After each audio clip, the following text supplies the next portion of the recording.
আমরা জানি T H E এর উচ্চারণ দা অথবা দি হয়, কিন্তু কখন দা এবং কখন দি হবে সেটা আজকের ভিডিওতে জেনে নেব।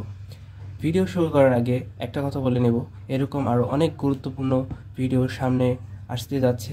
সো এসব ভিডিও যাতে আপনাদের মিস না হয় সেজন্য এখনই আমার পেজ হলে ফলো করবেন, আর ইউটিউব চ্যানেল থেকে দেখে থাকলে সাবস্ক্রাইব করবেন।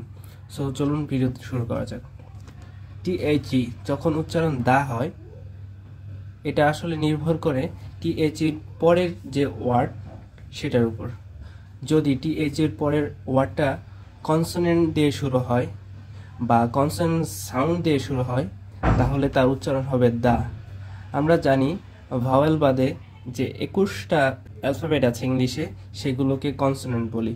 তাহলে আমাদের যদি দা এর টি এইচ এর পরে কনসোনেন্ট থাকে, কনসোনেন্ট, তাহলে আমাদের এই টি এইচ এর উচ্চারণ হবে দা। যেমন দা বয়,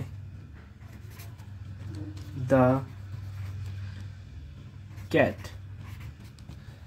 কিন্তু টি এইচ এর পরে যদি কোনো ভাওয়াল অ্যালফাবেট থাকে অথবা ভাওয়াল সাউন্ড থাকে, ফর এক্সাম্পল আমরা জানি আমাদের এখানে মোট 5টা ভাওয়াল আছে, এ, ই, আই, ও, ইউ। এগুলোকে আমরা ভাওয়েল বলি, ভাওয়েলস। তাহলে এই টি এইচ এর উচ্চারণ হবে দি। ফর এক্সাম্পল দি এন্ড অথবা দি অ্যাপল। ধন্যবাদ, ভালো থাকবেন।